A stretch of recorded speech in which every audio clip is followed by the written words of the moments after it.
네, 강프로입니다. 자, 테크윙 보겠습니다. 자, 테크윙 일단 14% 빠졌습니다. 그리고 미증시가 또 빠졌습니다. 또 월요일 날 하락한다고 생각하시는 분들이 있을 것 같아요. 자, 근데 월요일 날 시가는 약세 출발하겠죠. 너무 이거는 그냥 너무 당연한 거예요. 근데 약세 출발한 이후에 어떻게 될 거냐? 자, 그럼 약세를 보인 이유가 뭐겠느냐? 그 부분부터 체크를 해봐야겠죠. 자, 일단 여기까지 하락한 부분이 있죠. 여기까지 하락한 내용은 그동안 높은 프리미엄을 받고 있었죠. 그리고 검사 장비 관련된, 그렇죠? 하이닉스에서 HBM 관련된 내용을 계속해서 이 그 후공정 테스트 업체들을 계속해서 타진을 해온 결과 지금 메모리 수율 있죠? HBM 수율이 90%까지 올라왔다는 오피셜한 발표를 했습니다. 자, 그러면 여기는 끝이에요. 그렇죠? 더 이상 이제 성장할 수 있는 폭이 없느냐? 그건 아니지만 양적인 성장을 해야 될 구간까지 왔습니다. 근데 양적인 성장을 할 수 있는 상황에서 뭐가 붙었죠? 삼성전자에 대한 HBM 통과가 붙었습니다. 근데 여기서 우리가 봐야 되는 건 딱 한 가지예요. 여기까지 내리는 건 오케이. 근데 여기서부터 62평 이탈하고 이거 하락한 거 있죠? 15% 금요일 날 하락한 거. 요거 하락한 거 하고요. 그리고 여기 플러스 월요일 날 추가적으로 하락할 수 있는 부분, 시가 갭을 얘기를 하는 겁니다. 이 부분에서 추가적으로 약세를 보일 수 있겠느냐? 오늘은 그 부분에 집중을 할 겁니다. 자, 첫 번째. 여기까지 하락하는 건 프리미엄을 받았었던 부분을 반납하는 게 맞아요. 그건 맞습니다. 그건 맞는데 여기부터 62평 이탈하고 15%더 빠졌죠? 15%더 빠진 부분은 경기 침체 관련된 내용을 먼저 반영한 것이다. 자, 경기 침체는 왜 오느냐? 그 부분을 보셔야 돼요. 자, 이 내용 때문에 그렇습니다. 자, 8월 1일부터 미국의 경기 침체 관련된 내용이 불붙기 시작했죠. 그러면서 시장이 급격하게 하락을 했는데 이 내용을 보시면 돼요. ISM 제조업 지수, 그리고 나서 금요일 날, 오늘 새벽에 마감된 미증시, 토요일 날 새벽에 마감된 미증시에서 급락을 한 이유는 이게 뭡니까? 고용 때문에 그렇습니다. 고용 꺾이고 제조업 지수 꺾이고, 그럼 뭐가 옵니까? 침체가 올 수도 있겠구나. 자, 그럼 뭐예요? 인플레이션은 끝났겠구나. 그럼 어떻게 돼요? 금리 인하하겠구나. 이렇게 연결이 되는 겁니다. 근데 금리 인하를 하는데 주가는 왜 내려? 원래부터 올라왔었기 때문에. 테크윙이 올라가는데 어떤 이유가 필요하죠? 반도체 경기가 살아야 됩니다. 즉 하이닉스에 대한 상황이 좋아야 돼요. 하이닉스에 대한 상황이 좋으려면 뭐가 좋아야 되죠? 엔비디아에 대한 상황이 좋아야 됩니다. 근데 엔비디아는 미증시에 대한 움직임을 보면 명확하게 알 수 있는 부분이 있죠. 자, 조금 보기 어렵더라도 제가 전체적인 내용을 보여드리기 위함이니까 이 부분을 반드시 보셔야 됩니다. 전체적으로 반도체 종목군들이 하락한 건 맞습니다. 그중에서 가장 돋보인 건 인텔이에요. 인텔이 26% 하락했는데 인텔은 개별적인 문제가 있습니다. 이거 빼고. 그리고 지금 가장 중요한 거 엔비디아죠. 미증시가 급락을 하는 가운데 엔비디아는 가장 가격대를 잘 버텼습니다. 실제 제가 엔비디아 주가를 비교해서 보여드리면 명확하게 구분 지어지는 게, 자, 인텔과 그리고 엔비디아의 주가입니다. 자, 내용 보세요. 어떻습니까? 23년도에 AI 시대가 도래했고 인텔의 주가는 어떻게 됐죠? 계속해서 올라갔습니다. 자, 근데 엔비디아도 계속해서 올라갔죠. 자, 그러면 엔비디아 같은 경우에 지금 인텔과 같은 위치에 들어오려면 여기 20불까지 내려가야 됩니다. 여기서부터 80%더 빠져야 돼요. 이런 상황이 나올까요? 이런 상황이 나오기에는 실제 엔비디아의 주가 상승폭, 그리고 실적에 대한 증가폭이 너무도 뛰어납니다. 이거는 비교할 게 없을 정도로 뛰어난 지금 그런 상황이에요. 그럼 우리가 이쪽 구간에서 봐야 되는 건 뭐예요? 엔비디아의 실적까지는 반도체 등락이 있을 수 있겠지만 경기 침체 관련돼서는 혹시 침체가 온다고 하더라도 주가 반영이 끝났구나. 왜? 그 뒤에 대응할 수 있는 방법이 있으니까 금리 인하를 포함해서 양적 완화까지 이쪽으로까지 연결될 수 있습니다. 고용이 꺾이면 이게 가능하다. 왜? 인플레이션이 잡히니까. 자, 그럼 답은 나왔죠? 우리가 모든 부분, 상승 그렇고 하락 그렇고 가격이 먼저 반영하기 때문에 가격이 먼저 반영하는 구간에서 우리가 어떤 식으로 매매 타점을 잡을지가 중요하고, 그 타점을 잡는 부분에 있어서 이해를 하고 가격적인 부분을 봤을 때 이 정도의 수익 구간을 낼 수 있습니다. 1월 1일부터 8월 3일까지 제 계좌 수익은 300%가 넘고요. 이 부분을 실전에서 어떻게 매매를 했는지 보면 정확하게 상승하는 구간을 공략했다는 점이 중요합니다. 상승하는 구간에 제가 전체적으로 주식을 계속해서 가지고 있었던 게 아닙니다.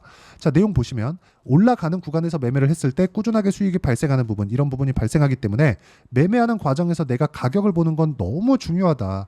자, 그럼 반도체 종목군들 중에서 어떻게 매매를 했는지 보면 DI 보면 어떻습니까? 상승하는 구간마다 계속해서 매매를 해왔고, 매매하는 과정 속에서 내가 올라가는 구간에 맞춰서 매매를 했을 때 25%, 14% 이런 정도의 상황을 만들 수 있기 때문에 가격을 보는 것만큼 중요한 건 없습니다. 그리고 이 내용은 제가 제 채널에서 라이브를 진행합니다. 라이브에서 어떤 식으로 매매할지 상황을 보면서 이야기를 드리고 있으니까 다 라이브 참여하시면 되고요. 다 무료로 진행하고 있으니까 상단에 있는 전화번호로 라이브라고 문자 보내주시면 되고 구독과 좋아요 눌러주시면 무료 입장 가능합니다. 자, 근데 여기서 장중에 있죠. 장중에 어떤 식으로 매매 진행이 되는지 그리고 실제 시세를 보면서 내가 어떻게 타점을 잡아야 되는지 그 부분에 대해서는 여기 소통방에서 함께 공유를 해드리고 있으니까 상단에 있는 전화번호로 구독이라고 문자 보내주시면 소통방 입장 링크를 함께 공유를 해드리도록 하겠습니다.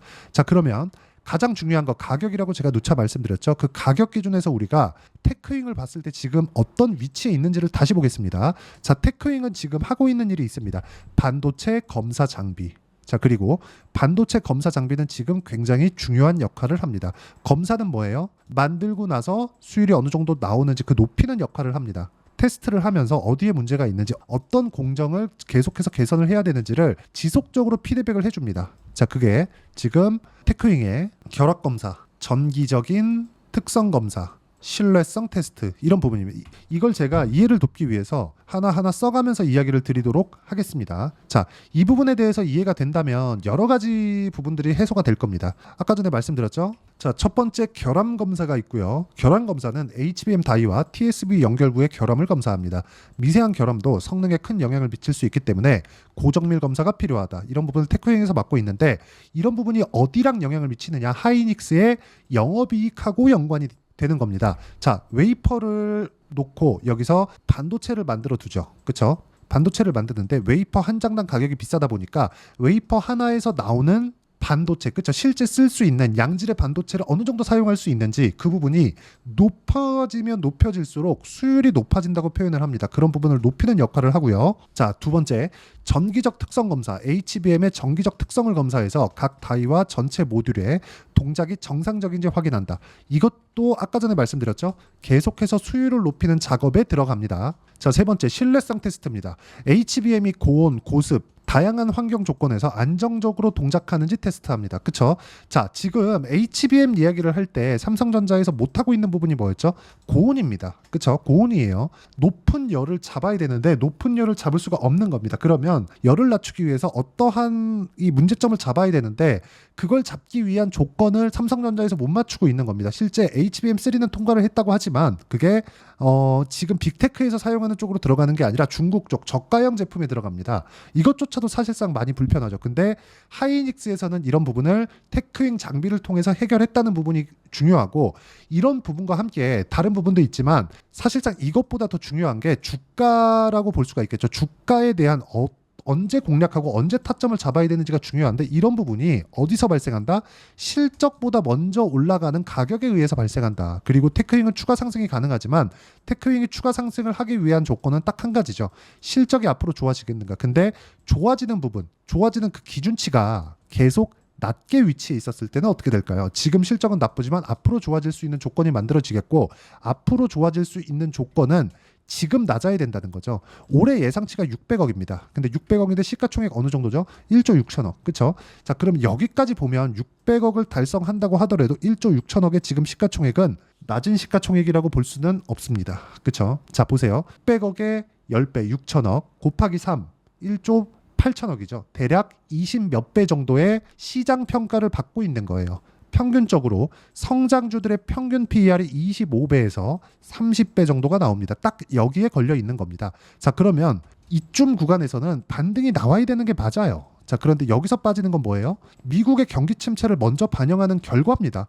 자, 그럼 지금 경기 침체가 실제 올 수도 있겠지만 안 올 수도 있겠죠. 근데 온다고 하더라도 주가 반영이 됐기 때문에 여기부터는 매도할 필요가 없다. 이쪽 구간에서 우리가 매수할 수 있는 타점을 잡아야 되는 게 필요하지만 가격 확인이 필요하다.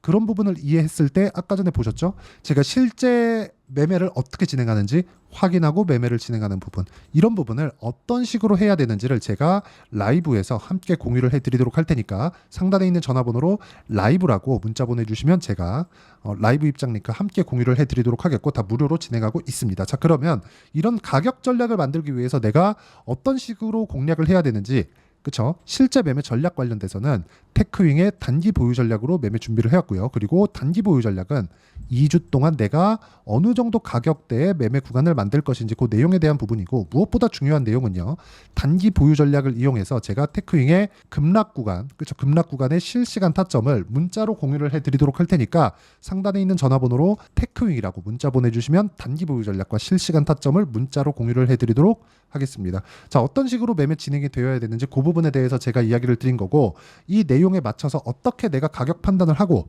어떤 식으로 가격 분류를 할지 그 내용에 대해서 상세하게 이해를 시켜드리도록 할 테니까 영상 끝까지 시청하시고요. 모든 분들이 성공 투자하셨으면 참 좋겠습니다.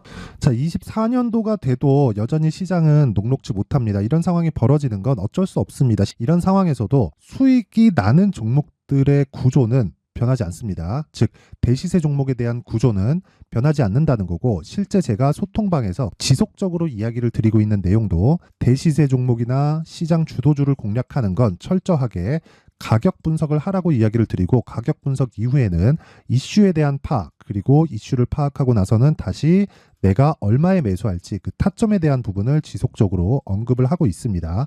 자, 근데 생각해 보세요. 시장이 굉장히 어려웠습니다. 어려운 상황에서의 어떤 종목들이 강했냐 보면 반도체와 그리고 바이오입니다. 자, 실제 여기 보면요.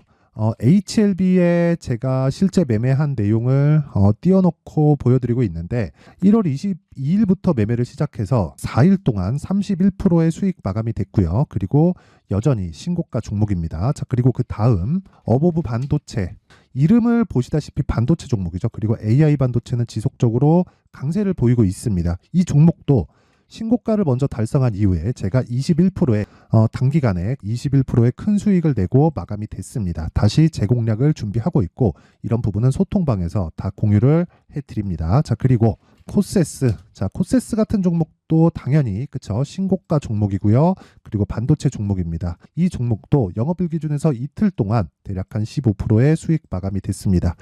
내용을 한번 보시면 어떻습니까? HLB를 포함해서 뭐 30%, 20%, 뭐 15% 이런 식의 수익이 지속적으로 발생하고 있는데, 이 세 종목 모두 다 신고가 종목이고 1월 달에 시장이 약세를 보이고 있는 구간에서도 강했었던 그런 종목입니다. 특징점이 하나 있는데, 그 이슈에 앞서서 가격이 먼저 반영했다는 거죠. 그렇게 제가 가격을 먼저 보고 이슈에 대해서 파악하는 이유는 결과적으로는 큰 시세를 먹기 위한 사전 준비 작업입니다. 실제로 큰 시세를 먹기 위해서 사전 준비 작업을 했을 때 여기 레인보우 로보틱스 127%, 그리고 ISC 98%, 그리고 한미반도체 97%의 큰 수익을 내는 상황을 만들 수 있습니다. 어떤 식으로 소통방에서 진행됐는지, 그쵸? 그 상황을 제가 이야기를 드린 건데, 이런 상황도요, 당연히 신고가를 공략했을 때 가능한 겁니다. 자, 그러면 이번에도 마찬가지입니다. 그쵸? 정부 주도의 코리아 디스카운트 해소 방안이 2월 달에 발표를 하고요. 그리고 2월 달에 발표된 내용을 토대로 주가가 움직이는 게 아니라 이미 움직인 내용이 있죠. 실제 이 내용은 크게 중요한 게 아니라는 겁니다. 실제 움직인 내용을 보면, 자, 기아차입니다. 실제로 12월 달에 신고가를 만들어 놓고 정부에서 입김을 불어 넣으니까 순식간에 기아차를 포함해서 현대차 같은 거대 기업들의 주가가 2주도 채 되지 않아서 40% 정도의 큰 시세를 냅니다. 자, 그러면 우리는 어떤 종목을 봐야 될까요? 이슈를 파악해야 되는 것도 맞지만 철저하게 가격에 맞춰서 매매를 해야 되는 게 당연히 중요합니다. 정부가 주도하는 정책 방향이 있겠죠. 그 방향에 맞춰서 우리가 종목을 찾을 필요가 있다. 자, 그러면 답이 나왔습니다. 정부가 주도하는 방향에 맞춰서 제2의 기아차를 찾는 게 지금은 중요하다. 근데 정부 정책의 방향에 맞게 가자. 그랬을 때 앞서서 제가 보여드렸었던 내용인 여기 레인보우 로보틱스 127%, 그리고 ISC 98%, 그리고 한미반도체 97%와 같은 수익을 낼 수 있습니다. 물론 시간에 대한 부분은 최소 2주의 시간이 필요하고요. 그리고 최장 3개월 안에 끝내야 됩니다. 자, 기아차의 시세를 보셨던 것과 같이 2월 달에 정부 정책의 방향이 결정되고요. 바로 3월 달이면 시행입니다. 자, 그러면 우리는 거기에 맞춰서 당연히 종목을 찾아야 되고, 제가 제2의 기아차를 찾아놨습니다. 제가 아까 전에 소통방에서 이야기를 드렸었던 내용 다 공개를 해드렸는데, 그 내용처럼 종목만 받고 싶다 하시는 분들은요, 상단에 있는 제 전화번호로 대시세 자, 대시세라고 문자를 보내주시면 정부 정책의 방향에 맞는 종목을 모든 분들에게 무료로 공개를 해드리도록 하겠습니다. 자, 제가 원하는 건 채널 성장이 목적입니다. 자, 그래서 구독과 좋아요 꼭 좀 부탁드리고요. 모든 분들이 정부 정책에 맞는 방향으로 매매를 이어가서 큰 수익 보셨으면 좋겠습니다.